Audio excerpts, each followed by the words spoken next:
मेरी शादी एक अमीर घराने में हो रही थी, लेकिन मुझे डर लग रहा था कि कहीं मेरे पुराने आशिक की वजह से मेरी शादी न टूट जाए। इसलिए शादी के कुछ देर पहले मैंने अपनी बहन को एक चादर ओढ़ के किसी बहाने से बाहर भेजा और पीछे से अपने पुराने आशिक को मैसेज किया कि मुझे यहाँ से भगाकर ले चलो। मेरी शादी हो गई, लेकिन शादी के बाद मुझे मेरी बहन की चिंता सताने लगी। जब मेरा पति कमरे में आया और उसने जैसे ही मेरा घूंघट उठाया, मेरी तो जान ही निकल गई, क्योंकि वो तो मेरा नाम काजल है। मेरा एक गरीब घर में जन्म हुआ था। मेरे पिताजी शहर में किसी बंगले पे माली का काम करते थे और मेरी माँ सिलाई का काम करती थी। हम 3 बहनें थे, एक भाई था और उसमें से एक बहन मुझसे बड़ी थी और भाई बहन मुझसे छोटे थे। हम ऐसे जी रहे थे कि हमें 2 वक्त का खाना भी बड़ी मुश्किल से नसीब होता था। जैसे जैसे मैं बड़ी होती गई, मेरी इस गरीबी से नफरत भी बढ़ने लगी थी। मैं अक्सर भगवान से शिकायत करती थी कि मुझे इस गरीब घर में क्यों पैदा किया। मेरे सब भाई बहन इसी ज़िंदगी से खुश थे, लेकिन मैं इस गरीबी से ऊब चुकी थी। मेरे सपने बड़े थे, और होते भी क्यों नहीं। मैं थी इतनी खूबसूरत। मेरी दादी कहा करती थी कि तुम्हें तो किसी महल में पैदा होना चाहिए था। कभी कभी मैं सोचती थी कि ये छोटा सा घर मेरी पर्सनालिटी को सूट नहीं होता। हम भाई बहनों में मैं सबसे प्यारी थी, इसलिए सबकी लाडली थी। चारों ओर मेरी खूबसूरती के ही चर्चे होते थे।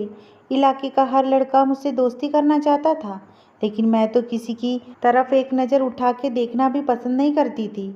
पढ़ाई के बहाने मैं सहेलियों के साथ घंटों घंटों बाहर ही समय बिताती थी। वैसे भी मैं अपनी दोनों बहनों के मुकाबले में अलग स्वभाव की लड़की थी। मैं स्कूल में थी, किसी गरीब लड़की से दोस्ती नहीं करती थी और सिर्फ अमीर घर की लड़कियों से ही मेरी दोस्ती थी। मैं उनके आगे पीछे घूमती फिरती थी और उनकी तरह रहने की कोशिश करती थी। घर में किसी भी काम को हाथ तक न लगाती थी, बल्कि सारा का सारा समय सजने संवरने में लगाती थी। यूं ही वक्त गुजरता गया। हर वक्त यही सोचती कि काश मैं अमीर होती, मेरे पास भी ढेर सारी दौलत होती, मैं गाड़ियों में सफ़र करती, मेरे आगे पीछे भी नौकरों की लाइन लगी होती। मैं रोज़ नया नया तरीका सोचती थी कि मैं कैसे रातों रात अमीर हो जाऊं, ताकि इस गरीबी से छुटकारा पा सकूं। लेकिन हर बार मुझे नाकामी का सामना करना पड़ता था। फिर मैंने स्कूल के बाजू के दुकान वाले से दोस्ती कर ली।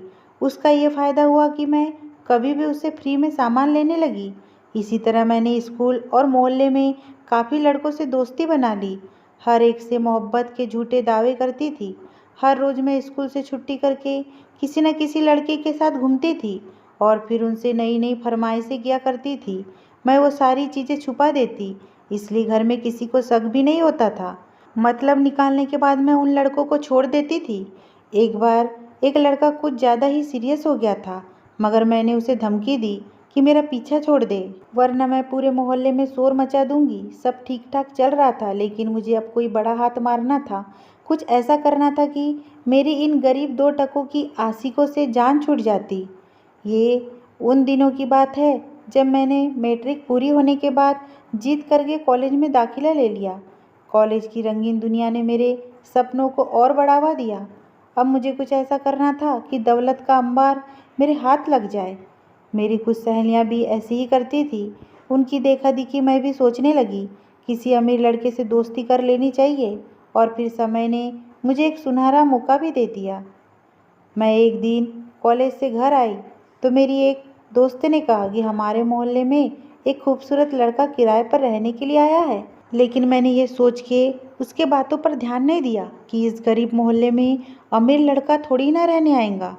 शाम को जब मैं छत पर गई तो मेरी नज़र सामने वाले घर के छत पर पड़ी, जहाँ पर एक लड़का फ़ोन पर किसी से बात कर रहा था। दिखने में तो वो एक अमीर खानदान का लग रहा था और खूबसूरत भी था। मेरे दिमाग ने काम करना शुरू कर दिया। मैंने सोचा कि अगर मैं इस लड़के से दोस्ती कर लूँ तो किसी चीज़ की कमी नहीं होगी। मैं इसी सोच में गुम थी कि माँ ने नीचे से मुझे आवाज़ लगाई तो मैं सीढ़ी की तरफ बढ़ी। तब मुझे महसूस हुआ कि वो भी मेरी तरफ ही देख रहा है, और फिर ये सिलसिला शुरू हो गया। मैं रोज़ रात को हवा खाने के बहाने छत पर आ जाती तो वो लड़का भी छत पर मौजूद होता। वो मुझे देखकर मुस्कुराता और मैं भी मुस्कुरा देती, लेकिन अभी तक हम दोनों के बीच कोई बात न हुई थी। एक दिन मैंने कॉलेज से छुट्टी कर ली। 10 बजे जब मैं बाहर आई तो कपड़े धो रही थी। माँ ने मुझे देखकर कहा, काजल बेटा, नाश्ता होने के बाद जरा कपड़े छत पर सुखाने के लिए डाल देना। मेरे कमर में थोड़ा दर्द हो रहा है। ये सुनकर मैं बाल्टी लेकर छत पर आ गई। आसपास के छतों पर पतंगबाजी हो रही थी। तभी अचानक एक पतंग के माजे के साथ मैं हमारे छत पर आकर अटक गई। मैंने उस पतंग को छुड़वाने के लिए पकड़ा तो मैंने देखा उस पर एक फ़ोन नंबर लिखा हुआ था। मैंने सामने देखा तो वही किराएदार लड़का छत पर खड़ा था। उसने अपना नंबर और नाम लिखकर भेजा था, जिसका मतलब था कि पतंग जानबूझकर यहाँ फेंकी गई है। मैंने इधर उधर देखा तो कोई नज़र नहीं आया, तो मैंने वो नंबर वाला हिस्सा फाड़ के अपने जेब में रख दिया और पतंग को नीचे फेंक दिया। जब मैं घर में आई तो मेरा दिल ज़ोर ज़ोर से धड़कने लगा, क्योंकि ऐसा पहली बार होने जा रहा था। इससे पहले मैंने किसी अनजान लड़के से बात नहीं की थी। मैंने माँ से उनका मोबाइल मांगा और बोला कि सहेली से बात करके आज के होमवर्क के बारे में पूछना है, और कमरे में आकर दरवाज़ा बंद करके मितेश से बात करने लगी। मैं जो हर वक्त उदास रहती थी अब खुश नज़र आने लगी थी। जब मितेश मेरी तारीफ करता तब मैं खुद को हवाओं में उड़ता महसूस करती। धीरे धीरे मेरा ध्यान पढ़ाई से हटता गया। मैं सारा दिन रात होने का इंतज़ार करती, क्योंकि मैं हर रात मितेश से बात किया करती थी। एक दिन उसने बातों बातों में मिलने की इच्छा जाहिर की। मैं पहले तो थोड़ा हिचकिचाई, लेकिन उसके प्यार से मनाने पर मान गई। तो तय ये हुआ कि वो मेरे कॉलेज आएगा और वहाँ से निकल के हम शहर के एक गार्डन में मिलेंगे। सुबह मैं रोज के मुकाबले जल्दी उठ गई और दिल लगाकर तैयार होने लगी। माँ और बहनों को बताया कि आज कॉलेज में फंक्शन है, जिसके चलते मुझे आने में भी देर हो जाएगी। ऐसा लग रहा था कि माँ कुछ कहना चाहती थी, मगर मेरा मूड खराब ना हो जाए इसलिए चुप हो गई। तय किए प्लान के मुताबिक हम दोनों कॉलेज से निकलकर गार्डन पहुंच गए। मितेश ने मुझे गिफ्ट में एक मोबाइल और कुछ चीज़ें दी। बहुत सा वक्त गुजारने के बाद उसने मुझे कॉलेज के पास लाकर छोड़ दिया। वहाँ से मैं घर आ गई। घर आकर उसने दी हुई सारी चीज़ें एक अटैची में रख दी और ताला लगा दिया।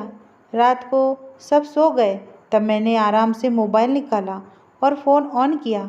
मितेश ने उसमें सिम कार्ड डाल के ही और फ़ोन ऑन किया। मितेश ने उसमें सिम कार्ड डाल के ही दिया था। मैंने चुपके से मितेश को कॉल किया। जब से खुद का मोबाइल मिला था तब से हम पहले से ज़्यादा बातें करने लगे थे। वो मुझे बड़े महंगे महंगे तोहफे दिया करता था। मुझे उसके पैसों के सिवा उससे कोई मतलब भी नहीं था। इन्हीं दिनों में दीदी की शादी एक लड़के से तय हो गई, जो कि एक किराने की दुकान चलाता था। महीने के अंदर ही दीदी की शादी हो गई।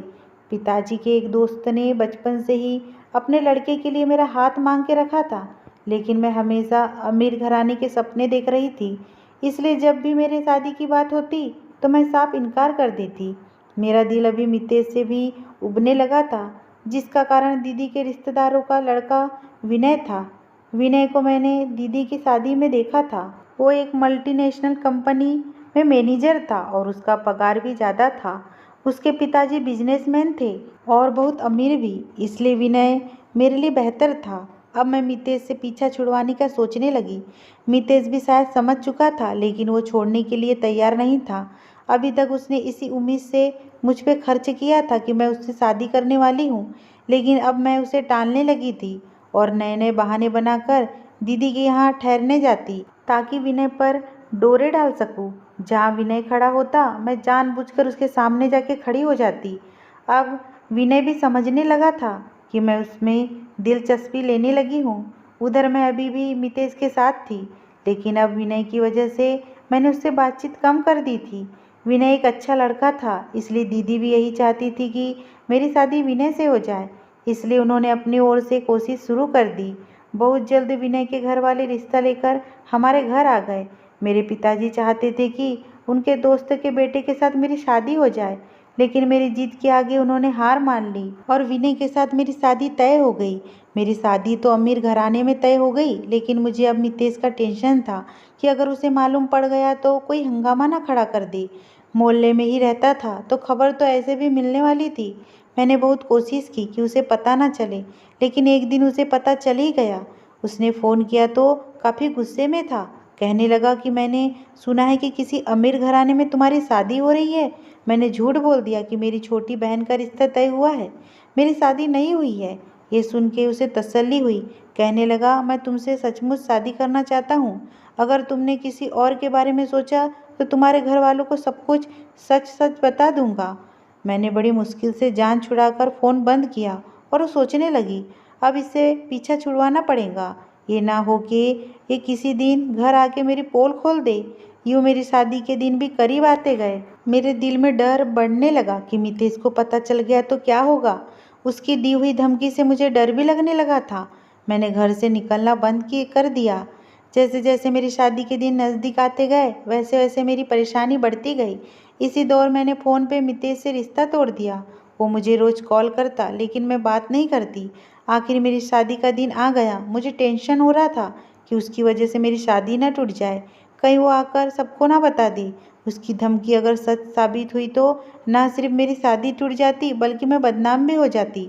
आखिर मैंने एक योजना बनाई और शादी के पहले उसको मैसेज किया कि मेरे घर वाले मेरी बहन के साथ साथ मेरी शादी भी कर रहे हैं। वो पढ़कर परेशान हो गया। कहने लगा कि तुम इनकार कर दो। मैंने जवाब में उसे कहा कि नहीं, हम भाग जाएंगे, तुम आकर मुझे ले जाओ। वो मान गया और कहने लगा कि ठीक है, मैं आता हूँ। उसको मैसेज करने के बाद मैंने अपनी बहन को कहा कि ये चादर लो और घर के पिछले साइड पर चली जाना। ये बात सुनकर वह हैरान हो गई कि मैं क्यों जाऊँ वहाँ पर।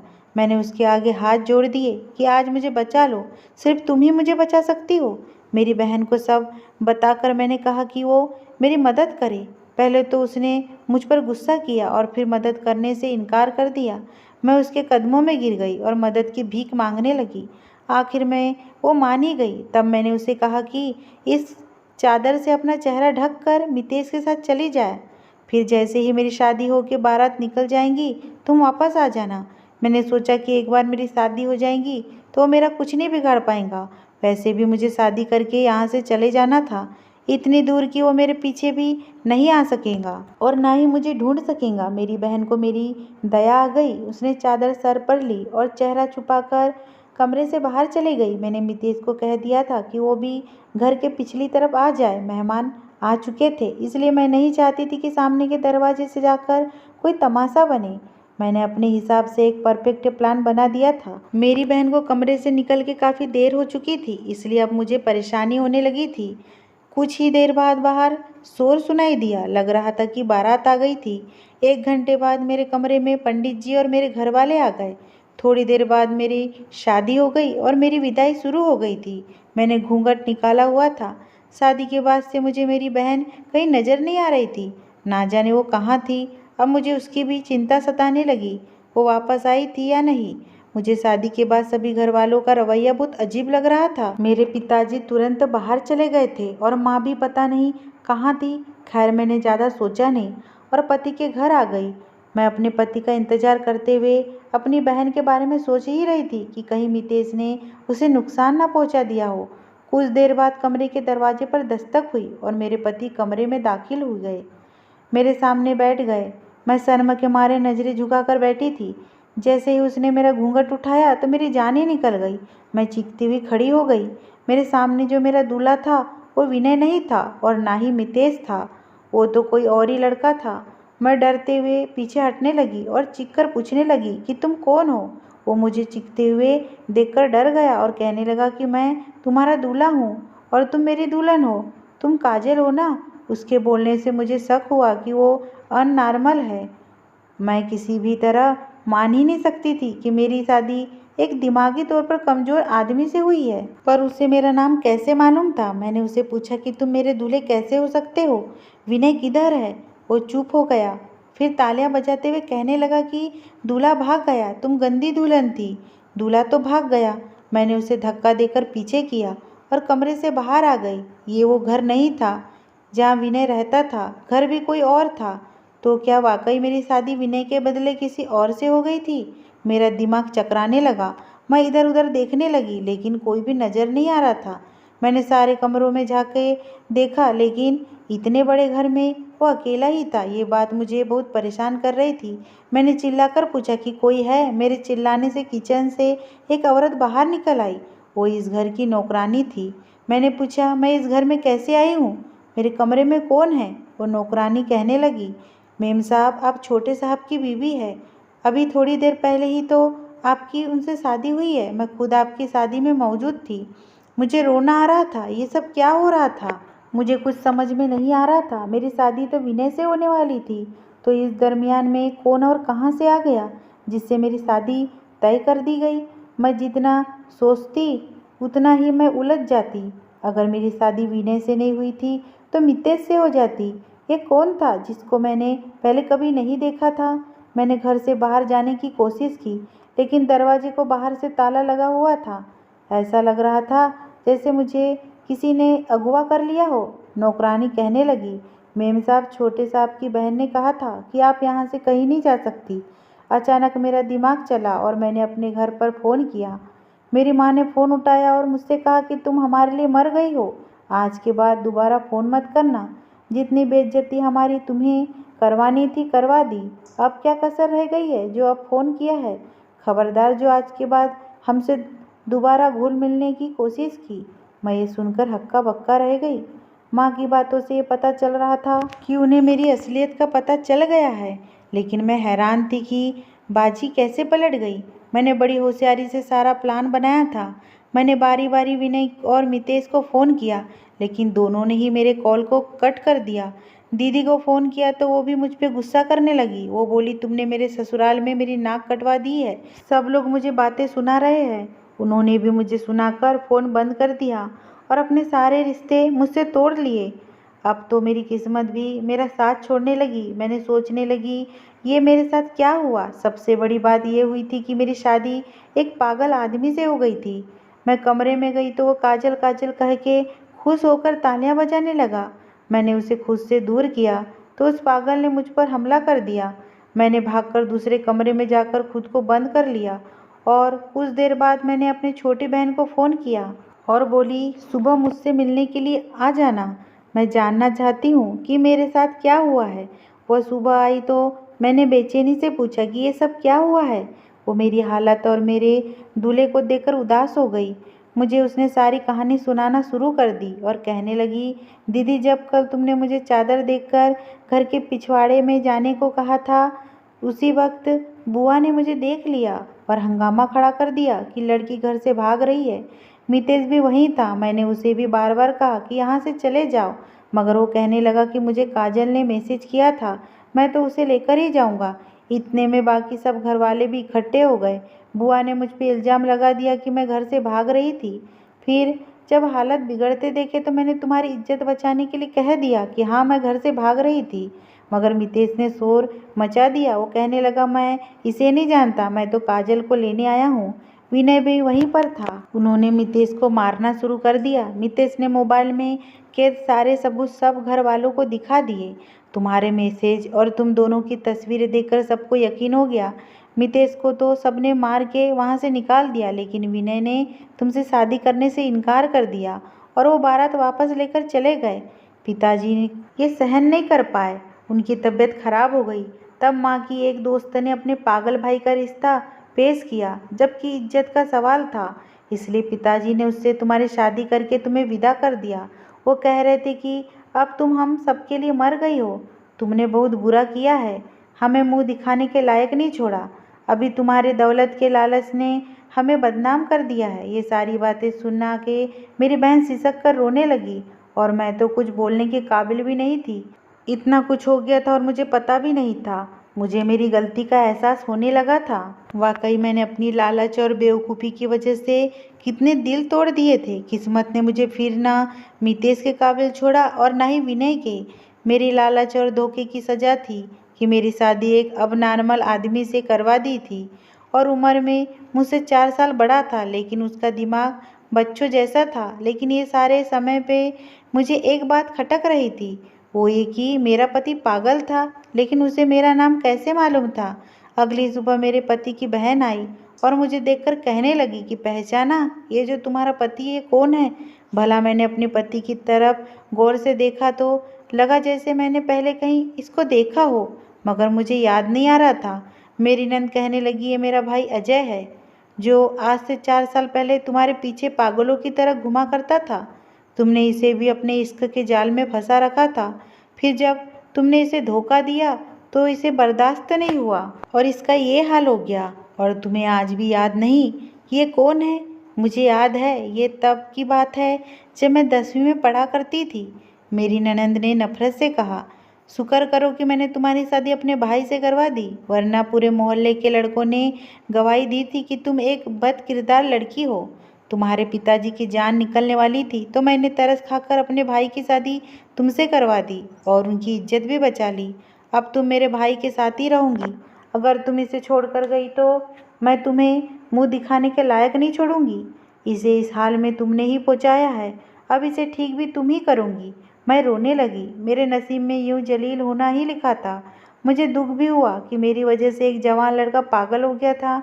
मैंने अजय को अपनी किस्मत समझ के कबूल कर लिया और दोबारा ऐसी गलती ना करने की कसम खा ली।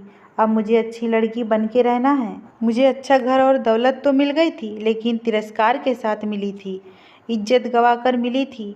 मुझे अब सोच के तकलीफ होती थी कि मैं कितनी गलत थी। मेरे छोटे बहन की शादी कुछ सालों बाद विनय से हो गई और वो बहुत खुश थी।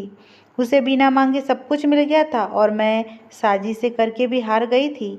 अब मैं रोज़ मायके जाती हूँ कि माँ पिताजी अब मुझे माफ़ कर दे। उन्होंने अभी तक मुझे माफ़ नहीं किया, लेकिन मुझे उम्मीद है कि वो मेरे माँ बाप है। कब तक नाराज़ रहेंगे? जब वो देखेंगे कि मैं बदल गई हूँ, मुझे माफ़ कर देंगे। मैं अपनी कहानी से यही सबक देना चाहती हूँ कि लड़कियों की इज्जत बड़ी नाजुक होती है। इसे पल भर के सुख चैन के लिए गिरवी नहीं रखना चाहिए, वरना समाज जीने नहीं देता। मेरी अब यही कोशिश है कि मेरे पति ठीक हो जाए ताकि मैं उनसे माफ़ी मांग लूँ। वो मुझे माफ़ कर देंगे तो भगवान भी मुझे माफ़ कर देगा। अगर ये स्टोरी आपको पसंद आई हो दोस्तों, तो प्लीज़ मेरे चैनल को सब्सक्राइब करना बिल्कुल ना भूलें।